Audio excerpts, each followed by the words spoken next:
Petroleum or crude oil is a fossil fuel. It is the result of organic matter transforming into hydrocarbons over millions of years. Generally buried in the form of a deposit, crude oil sometimes appears on the surface of the earth, which is why it has been known to man since ancient times.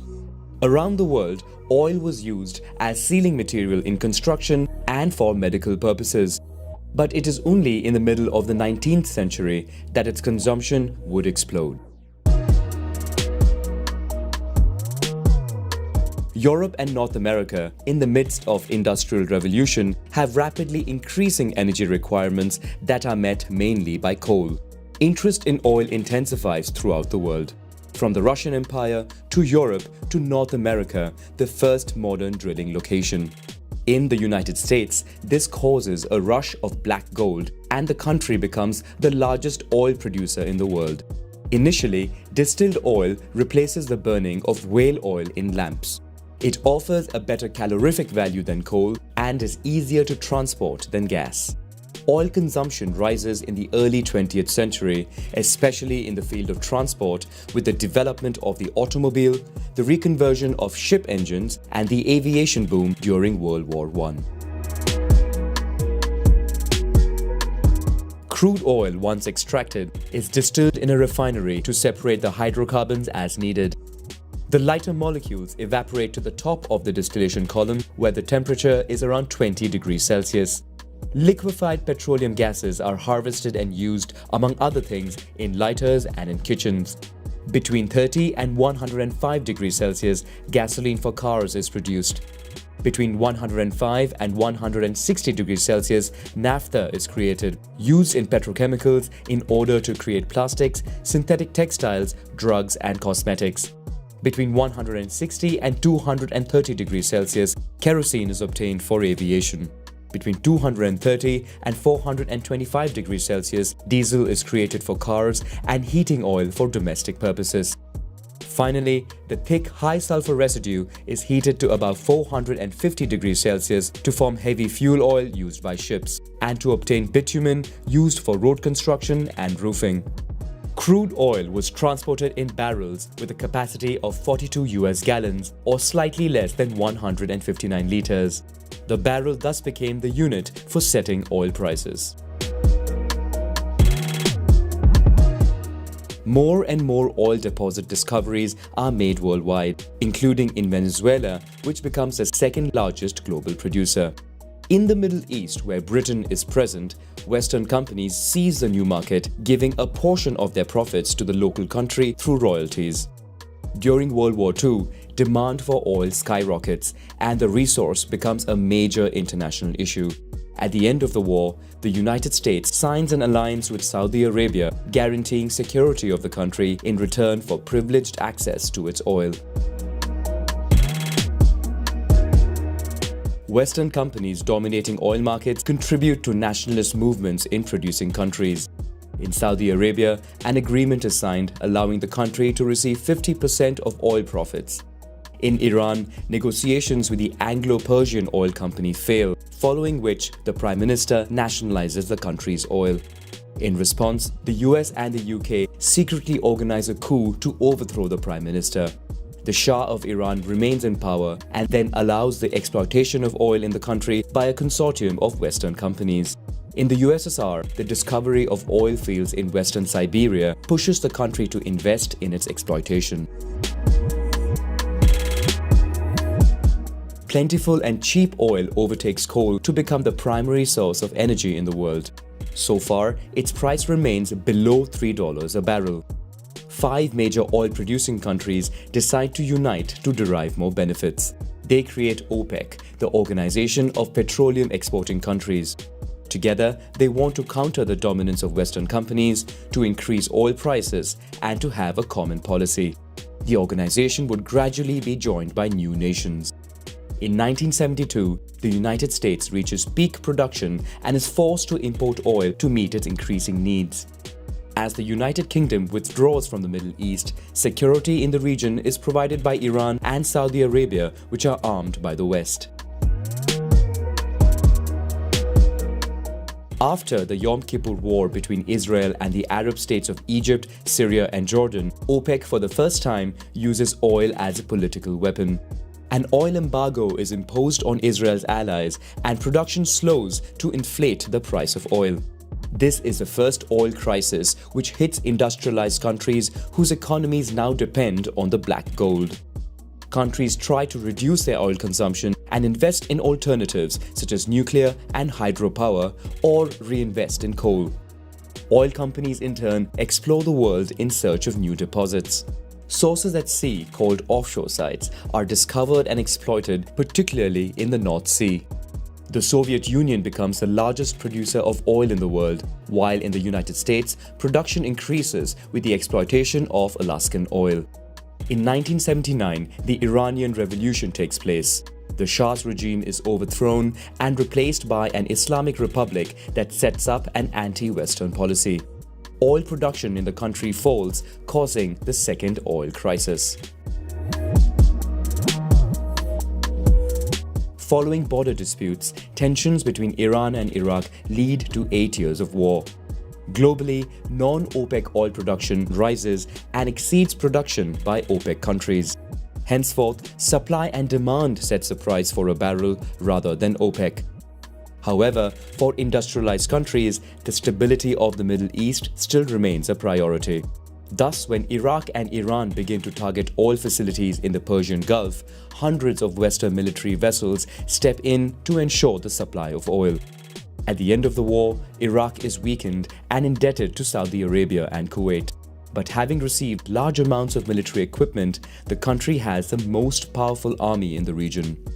Iraq takes advantage of the situation to invade Kuwait following a border dispute. An international coalition is formed under the UN and led by the United States to intervene and neutralize the Iraqi army. This time, the United States establishes a permanent presence in the region by installing military bases and signing defense agreements with Gulf monarchies. The country imposes a series of embargoes against Iran and Iraq, which it considers rogue states. Saudi Arabia, for its part, wants to once again become a major producer of oil. The country has the largest known oil reserves in the world and floods the market to become the largest producer of crude. In Russia, new investment revives the oil industry. But as the price of oil is low and offshore operations unprofitable, oil companies find themselves in difficulty. In 1998, they begin to merge together and combine forces. 6 giant oil companies are born that would become the richest and most influential in the world. In the Middle East, the military presence of the United States begins to raise concern. On one hand, radical Islamists do not want the presence of an Israeli ally on their soil. On the other, some consider the sanctions imposed on Iraq and Iran as too heavy. On September 11, 2001, the United States becomes the target of a major terrorist attack on its territory. 15 of the 19 terrorists were Saudis, raising grave concerns. The US actively seeks new sources to reduce oil dependency on the Saudis. In Africa, production accelerates after the discovery of large offshore fields off the Gulf of Guinea. In the Middle East, the United States invades Iraq under the pretext of its war against weapons of mass destruction. A few years later, the country's oil would be back on the international market. Iran, for its part, opens its market to new rising Asian powers such as China and India. The abundant supply of oil in the world stimulates the economy. Growth skyrockets, mainly in emerging countries. In addition, Wall Street traders speculating on black gold push prices further upward. But the financial crisis of 2008 would cause a sharp drop in prices. Venezuela, over a few years, discovers it holds the largest known oil reserves in the world, putting it ahead of Saudi Arabia. With more global demand for oil, its price rises again. The unconventional exploitation of petroleum becomes profitable despite the difficulty in its pumping and treatment. Thus, in Canada and Venezuela, oil companies rely on the exploitation of huge oil sand deposits. As this thick bitumen is found near the Earth's surface, forests are raised to extract the oil. It is then transformed with more expensive, highly polluting techniques. While offshore now provides 30% of global production, oil companies try exploiting deeper deposits. In the Gulf of Mexico, an attempt to make the deepest borehole in the world fails, causing one of the world's worst-known oil spills. In the United States, improved technologies such as fracking now make it possible to pump shale oil, the reserves of which seem enormous. This oil is wedged between different layers of solid rock. A fluid is injected at high pressure to break the rock and release the black gold, which is then pumped. Numerous such reserves discovered in the United States cause the country's production to explode.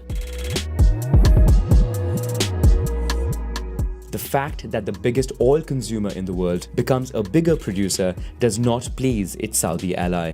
Saudi Arabia then wants to make the production of unconventional oil unprofitable by dropping prices. To achieve this, Saudi Arabia persuades OPEC to flood the oil market. The price of the barrel drops, making oil production barely or sometimes not at all profitable. But the oil industry of the United States resists and continues to increase its production. With oil abundant and cheap, world consumption continues to rise and approaches 100 million barrels per day. Two-thirds of the oil used in the transportation industry is the main emitter of carbon dioxide. In the maritime sector, heavy fuel oil used by ships emits 3,500 times more sulfur than diesel fuel, causing severe air pollution. The United States and Europe react by creating zones where heavy fuel consumption is prohibited. Since the beginning of the modern era of oil, many oil spills cause major environmental damage, with the Niger Delta probably being the most affected region, with 60 years of oil spills largely ignored. Saudi Arabia undergoes its own policy changes, being faced in recent years with a large fiscal deficit. OPEC countries are forced to appeal to other producing countries to together try boosting the price of oil. This includes Russia, the second largest crude exporter in the world. The United States, in contrast, continues to increase production to keep prices low and to support growth and the economy. The country eventually becomes the largest oil producer in the world. While IPCC experts are sounding the alarm and call for drastically reducing CO2 emissions to limit global warming, we have currently found enough oil to carry on for at least another 50 years at current rates. Saudi Arabia now speaks of diversifying its investments to prepare for the post-oil era. Iran, which has the third largest oil reserves in the world, suffers since 2018 from sanctions imposed by the United States aimed at choking its oil sales. In Venezuela, the country is hurt by low oil prices and the country never really benefits from its huge reserves. Political instability could potentially impact exports, which currently mainly benefits China and Russia. Meanwhile, oil companies remain among the most powerful entities in the world. In 2017, 5 of them figure in a list of global top 10 companies with the highest turnover. The International Maritime Organization imposes drastically reduced sulfur emissions goals for vessels by 2020. This could force the industry to abandon heavy fuel oil in favor of other hydrocarbons, which may push up its demand and price. If the price of a barrel increases, the exploitation of unconventional oils could restart with renewed vigor. This includes areas such as the Arctic, which shows promise of holding vast deposits. And with polar ice caps melting, it makes it possible to explore new areas potentially rich in oil.